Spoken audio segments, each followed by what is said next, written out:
Hello everyone, I am the Meta Kirby, and welcome to my channel, The Commander Tavern. Commander Tavern is a channel dedicated to my favorite Magic the Gathering format. The Brewery is a series on this channel showcasing my spicy brews under the deck text. On this episode of The Brewery, I'll be discussing my take on a Commander partnering thanks to the Universes Within reprints in special boosters from Streets of New Capenna, Othelm, Sigardian Outcast, and Hargilde Kindly Rune Chanter. If you like this deck or any of the cards I'll be mentioning throughout the video, please consider using my TCG Player affiliate link when purchasing those cards. You can find that link down in the description. It'll really help out the channel. The absolute best way you can help support the channel is with my Patreon. For just $1, patrons get early access to certain videos on YouTube. In fact, patrons got a chance to see this video earlier. There are many other benefits to being a patron, so check them out. You can also support my channel for free by simply liking, subscribing, and sharing, which also helps out a lot. You can join my Discord server for free if you want to join the Commander Tavern community. All pertinent links are down in the description. Alright, let's get back to the episode. Othelm is a 2/2 human with Friends Forever for 1 generic, 1 green, and 1 white. For 2 generic and tapping, he can return a creature from your graveyard that was put there in that same turn, essentially making him an awesome reanimator commander with the potential for plenty of combo hijainxes. In fact, you can see a video of him partnered with Wernog in the link above. Granted, that video is showing the Stranger Things versions of those cards, but now that they're going to be reprinted in Streets of New Capenna, you can get those if you object to outside IPs. In any case, for this build, I'm partnering Othelm with Hargilde Kindly Rune Chanter. Hargilde is a 2/3 human with Friends Forever for 2 generic, 1 white, and 1 blue. She taps for 2 colorless mana, but that mana can only be used to cast artifact spells or activate abilities of artifacts. Since Hargilde is obviously meant to be used more with her other friends that can create clues, her partnering with Othelm might seem like an odd choice. However, Hargilde not only gives Othelm access to blue, but Hargilde can help cast and pay for the equip cost of some key equipment in the deck. For a little history on this deck is a deck I have in real life, but it used to have Chillane, Teller of Tales, as the commander. While Chillane is definitely a boogeyman in many circles, I was actually using him as a way to enable the combat tricks of the deck. When the Stranger Things Secret Lair came out, I saw that Mike was actually a better commander for the deck, if he wasn't blue. I didn't want to add more colors to the deck, so I chose Dustin as his partner. That is why this particular build is so unique and different. It's focused on combat tricks, but still has some combo potential if you wanted to. You could have also partnered Othelm with Cecily Haunted Mage to give him access to all 5 colors, so you could take the core of this deck and expand upon it amongst all 5 colors. However, I wanted to keep it simple since I already had the deck done. I tweaked a couple of things, and the result is what you'll see here. The heart of the deck is around the banding mechanic. Thanks to Othelm, I can send my Saboteur band and not care if the decoy dies because I can reanimate it. That way I don't lose combat damage triggers, but I'm getting ahead of myself. First, let's go over the hurdle of banding. Baton of Morale, Helm of Chatsuk, and Nature's Blessing were the first cards I put in the deck. Banding was a rules headache mechanic back in the day, but it's not really that difficult a mechanic. You can find a very easy to follow article from the man himself, Sheldon Menery, in the description. In the meantime, I will recycle the explanation from my Kanaios and Tira of Metis video. Before explaining the deck, let me take a quick moment to explain banding. There's 2 types of banding, good old plain banding and bands with. Bands with is just a more restrictive form of banding since it limits what creatures that creature can ban with. So let's see what banding does. Any creatures with banding and up to 1 without can attack in a band. Bands are blocked as a group. If any creatures with banding you control are blocking or being blocked by a creature, you divide that creature's combat damage, not its controller, among any of the creatures it's being blocked by or is blocking. This might seem very complicated, but it honestly isn't. First, let's start with forming a band. Remember kids, always be wary of the drummer. In order to form a band of attackers, you must identify which creatures will form which bands when you declare attackers. Any amount of creatures with banding and up to 1 without can attack as a band. However, the creatures in the band don't gain other abilities unless stated otherwise. For example, if you attack with Camel, Nalathni Dragon, and Thalakos Sentry as a band, the Camel won't get Flying and Shadow, but the Camel gives itself and its bandmates prevention from damage done by desert-type lands. However, since a band behaves as a single creature, although it isn't, then the entire band can be blocked by a single creature that can block it. This means that this particular band doesn't need to be blocked with a flyer or a creature with Shadow. Any creature can block it since it can block the Camel. This is the only downside of attacking with a band. However, there are other benefits of grouping creatures in a band, which I'll explain later. In order to block with a band, the same is done, however blockers don't actually form a band. It's more like a group or collective than a band. They don't have that same sense of family like a true band has. Keep in mind that either way you can normally block a single creature with a group of creatures that all can block it anyways. The only difference is that to block with a quote-unquote band, only 1 creature in the blocking group needs to have banding. So you can add any number of creatures without banding in the same group so long as at least one of them has it.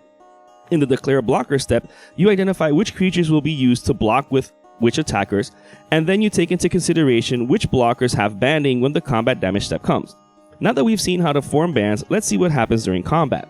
Banding changes the rules of combat damage assignment.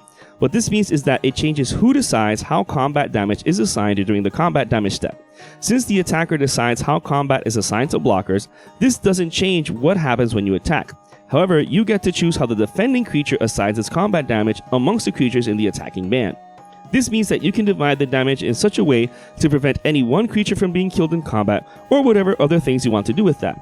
However, if you block with creatures that formed a quote-unquote band, you decide how the attacking creature assigns its combat damage, not the opponent. For example, let's say an opponent attacks you with a Crawworm and you block it with Pikeman and Infernal Medusa. Since you're blocking the same creature with a creature with banding even though the other blocker doesn't have it, you can choose how the worm assigns its combat damage. So you can have it all deal its damage to the Pikeman in order for the Medusa to survive. However, since the worm was still blocked by the Medusa, it will get destroyed at end of combat. This is the essence of what my deck aims to do. Use banding as a means to facilitate combat hijinks that will floor your opponents. But we'll see that in a bit. Let's explain banding a bit further. Let's see what happens when your attacking band gets blocked by opponent. Let's suppose the other way around. Your Infernal Medusa Pikeman band, not a really catchy name for a band, I know, gets blocked by your opponent's Crawworm. The entire band gets blocked, but you choose how the worm assigns its combat damage. So you can have it all go to the Pikeman even though the worm would deal more than enough damage to kill the Pikeman and Medusa. But you can choose to have it all go to the Pikeman because that's how banding works. And that's pretty much it. When you attack in a band, you choose how the blocking creature assigns its combat damage, and when you block a single creature with a group of creatures, or at least one of them has banding, then you choose how the attacking creature assigns its combat damage. Now, you might ask yourself, if this is so simple, why was banding removed from Black Border Magic after Weatherlight if it was one of the first keywords since Alpha? Well, a lot of people considered it complicated. For one thing, what happens if two bands clash during combat? Well, the band with the best song and performance would win. As for combat damage, the attacker chooses how the blockers assign their combat damage, and the defender chooses how the attacking creatures assign their combat damage. So let's say our Camel and Athlete Dragon Thalaco Sentry band gets blocked by the Infernal Medusa Pikeman group. The attacker chooses how the Medusa and Pikeman assign their combat damage, while the blocker chooses how the Camel, Dragon, and Sentry assign their combat damage. Believe it or not, combat is actually a pretty messy ordeal as it is if you have Trample, Death Touch, and other combat tricks. Add to that the fact that back then damage went to the stack, and the complexity of banding can be appreciated. Nowadays though, I feel like with the rules getting polished more and more each year, banding is a manageable mechanic. For one thing, damage no longer goes to the stack. You'd simply have to remember the changes in who assigns the combat damage of which creatures. Giving banding to a certain pair of creatures in this deck is so important, and cards that give banding are so few and far between that Tribute Mage, Trinket Mage, Trophy Mage, Urza Saga, and Tesseract the Seeker are included solely to make it easier to have these cards. Of these, Trophy Mage won't get either of the artifacts, but it does get other key artifacts that help with the combat tricks, which we'll see in a bit. The same can be said for the other cards as well. If we already have a source for banding, we can keep these up to get anything else, or as a way to get a spare source of banding should the first one be dealt with. Keep in mind that we can also abuse the enter the battlefield triggers of these mages by killing them and then reanimating them with Othelm, or by bouncing them, but more on that later. Protean Hulk is also included to get these mages, but also any other creature we need in the deck. Protean Hulk alone can be used to tutor up a pair of creatures that are the ideal ones to be banded. In any case, Protean Hulk is just a busted card to include with Othelm, since you could just reanimate it for just 2 mana and tapping. As for which creatures we want to make into a band, let's start with what I'll call the decoys. Golgari Decoy, Noble Quarry, Prized Unicorn, Shenan of Life's Roar, and Taunting Elf are creatures that have to be blocked by all creatures that can block them. While these creatures are meant more to distract blockers, allowing the rest of your Alpha Strike to get through, we want them to be blocked because they're going to be part of a band that we want to be blocked. Recall that when any creature in a band is blocked, the entire band is considered blocked, and thus each creature in that band is considered blocked. This means that any abilities that trigger on getting blocked trigger, which brings me to the other half of these bands, which I'll call Basilisks. Tangle Asp, Cockatrice, Sylvan Basilisk, and Engulfing Slagworm are thus the other half of these band. The first two destroy creatures that are blocked or blocked it at the end of combat, but the last two are even better because they destroy those creatures once they're blocked. This means that the trigger resolves before the combat damage step even happens. That means that they actually survive combat, which isn't always the case for the first two, and thus this is the combat trick at the heart of my deck. Let's see an example. Suppose we have Sylvan Basilisk, Taunting Elf, and Helm of Chatsuk on the battlefield. We give the elf banding. When we enter combat, we choose to band the Basilisk with the elf forming a band. When we then choose the band as an attacker, all the defending player's creatures that can block the elf have to block it, and are thus blocking the band it's in. A band that just so happens to include Sylvan Basilisk. When Sylvan Basilisk gets blocked, it destroys all creatures blocking it, which is essentially all of the creatures the defending player had to use. The trigger resolves, all of those creatures are destroyed, and then the rest of the steps happen. The band doesn't deal combat damage to the player because they were blocked and don't have trample. Then the end of combat step happens. This was some spicy tech back in the day, and I used it to much success. The reason Othelm is such a great commander for this strategy is in case your band is made of something like Cockatrice with Taunting Elf. The creatures are destroyed at the end of combat, meaning that they will deal combat damage to your attackers and vice versa. However, since you attacked with a band, you're the one who chooses how the blockers deal combat damage. So you can choose to have them all deal their combat damage to Taunting Elf, killing it, and leaving Cockatrice behind. Thanks to Othelm, you can simply activate him to get the elf back to the battlefield. And thus we have the spice of the deck. These aren't the only creatures in this grouping either. Elven Warhounds, Basalt Golem, and Tolarian Entrancer do it even better.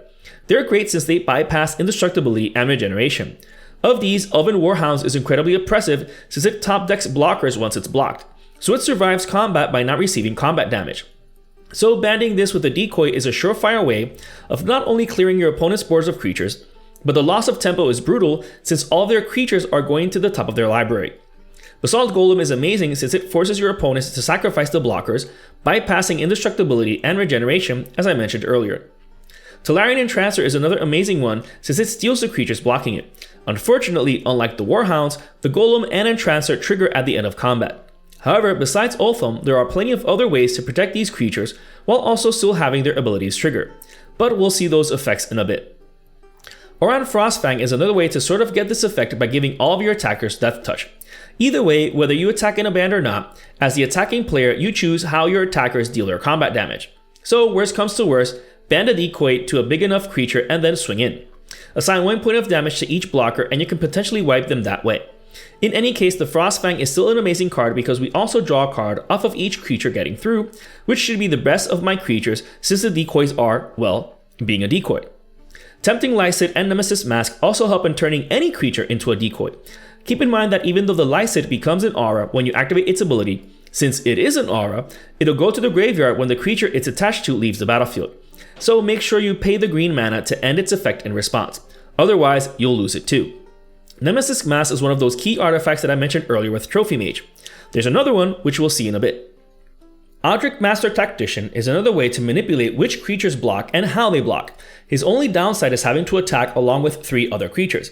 But if you're able to, you don't need a decoy or decoy effect, since you could just have all of the creatures available for blocking to block one of the Basilisks. While these effects turn any creature into a decoy, Dead Iron Sledge turns any creature into a Basilisk. The only downside is that the equipped creature is also destroyed when it gets blocked. No matter though, since you can just reanimate it afterwards with Othelm, or save it while its trigger is on the stack. Which brings me to the other half of the combat tricks. Yes, banding is an amazing combat trick, not only to have smaller creatures take down a bigger one, but for combat abilities that trigger on blocks. However, Othelm can't be the only way we're saving our creatures. One way is to remove them from combat. Reconnaissance, Gustcloak Savior, and Grazilax Lithic Scholar do just that. You can activate Reconnaissance in response to block triggers entering the stack. Even though you remove the creature from combat, the trigger is still on the stack and resolves afterwards. Same with Gustcloak Savior. If your band is blocked, their block triggers still enter the stack, but then they're removed from combat. Grasilisk has a similar trigger, but instead of simply removing the creature from combat, it bounces them. This does provide a kind of loss of tempo, but it's better to bounce them than lose them. And we still get some advantages from recasting them later on. In any case, let's explain what happens if we remove a decoy Basilisk band from combat when their trigger is on the stack. Suppose we have Shinnin and Tolarian Entrancer attacking in a band. When the band gets blocked, the Entrancer's trigger enters the stack. However, it's a delayed trigger and the effect won't really be observed until combat is over. However, once the trigger resolves, it's going to happen, even if the Entrancer were to leave combat before the end of the combat step. Let's see what happens step by step. Whether you gave Shinnin banding or not beforehand, make sure it has banding by the beginning of combat. When the attack step occurs, attack with Shinnin and the Entrancer, declaring them attacking as a band.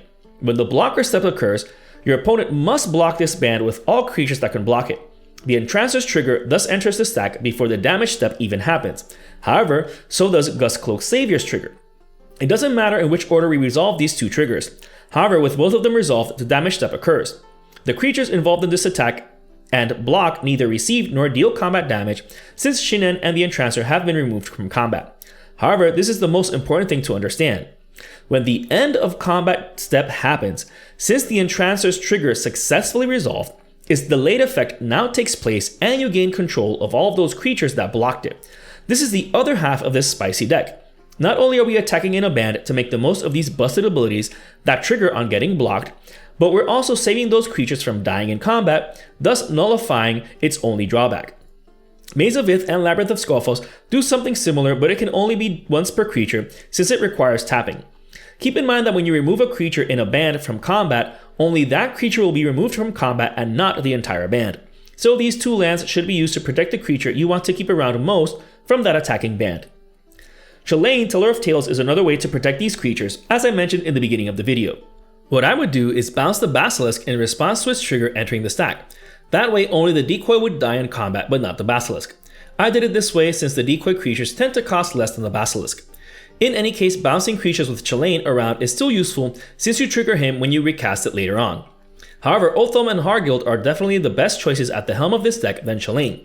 People expect 100% degeneracy from Chalain and will target you since turn 0. Not so much with Mike and Dustin. Spikeweaver is another all-star here. Being a fog on a body is already powerful, but since none of the Basilisk effects in the deck are from combat damage, you can simply activate Spikeweaver in response to the combat damage step to protect your bands. However, banding decoys to Basilisk isn't the only spicy trick in the deck. We can also band other creatures to decoys, particularly creatures that provide value for us by forcing it from our opponent. Body of Knowledge and Illusory Ambusher are two such creatures. When banded to a decoy, we can have all of the blockers deal their combat damage to any of those two creatures, thus drawing us into a ton of cards. This will more than likely kill off that creature. Good thing we could just pay 2 and tap Othelm to reanimate them afterwards. Thought Vessel and Reliquary Tower are included for good measure due to how many cards we can draw this way. And not just this way either. If we combo off, we can draw into a ton of cards with Chalain and the other card drawing effects. But we'll see that in just a bit. Kura the Boundless Sky is another way to fill our hands with cards, but 3 lands at a time. Costing 5 mana and dying might be too many hoops to jump through in terms of mana acceleration, but it's not ramping the lands. They're going to our hand instead. However, we're not limited to basic lands, so we can get any 3 utility lands or other non-basic lands and put them into our hand. We can also make the most of Chalain with this effect too, since he allows us to drop a land whenever we cast a creature spell. In any case, if we wanted to create huge spirits instead, we can do that too. Either way, you know that my favorite ramp trifecta of all time is Farseek, 3 Visits, and Nature's Lore, which is in the deck. So we're still getting the best kind of mana acceleration, which is what green excels in. Now all this is fine and dandy, but what if our opponents don't have any potential blockers? What if they're all tapped? Not a problem. Meet Jangling Automaton, one of the very unassuming all-stars in this deck. If you think running the first 3 cards in the video is enough to make your opponents want to grab your cards to see what they do, look no further than Jangling Automaton. Even when they read it, they're not going to understand why you're casting it, until they realize that it untaps all of their creatures, thus making them available to forcefully block your decoy Basilisk band. Also, notice the casting cost? This is one of those key 3 CMC artifacts that Trophy Mage tutors for. So, thanks to Jangling Automaton, you can circumvent an opponent being able to block your band, thus hindering your plan. Intruder Alarm is another way to get around potential blockers being tapped down. Whenever a creature enters the battlefield, all creatures are untapped. This effect is so good that Forbidden Orchard is also included in the deck. Not only will this tap for 1 mana of any color, but it will give an opponent a 1/1 spirit that will then untap all other creatures. Then you can swing in with your band and wreak havoc. However, Intruder Alarm isn't just for untapping potential blockers. It's also a power engine piece in the deck along with Ashnet's Altar. With Ashnet's Altar, we can sacrifice any creature for 2 colorless mana that can then pay for Othelm's ability to reanimate that same creature that was sacrificed. It returning to the battlefield untaps all other creatures on the battlefield. So even without Forbidden Orchard, we can get the job done. However, this is also a way to get infinite enter the battlefield triggers, leaves the battlefield triggers, and death triggers too. For example, with Guardian Project on the battlefield, we can draw as many cards as we want. Even on its own, this enchantment is an amazing value piece in the deck, but combined with Ashnet's Altar and Othelm, we can draw as many cards as we wanted. With a trifecta of mages, we can also tutor for as many of that specifically costed artifact as we wanted to. These engines are super powerful. You can also get infinite mana with this engine thanks to Birds of Paradise, Noble Hierarch, Bloom Tender, and Faberer Elder, the deck's mana dorks. You can tap down any of these creatures for mana in response to Intruder Alarm, and then have them untap again when the creature Othelm reanimates enters the battlefield. And even then, these creatures are good on their own.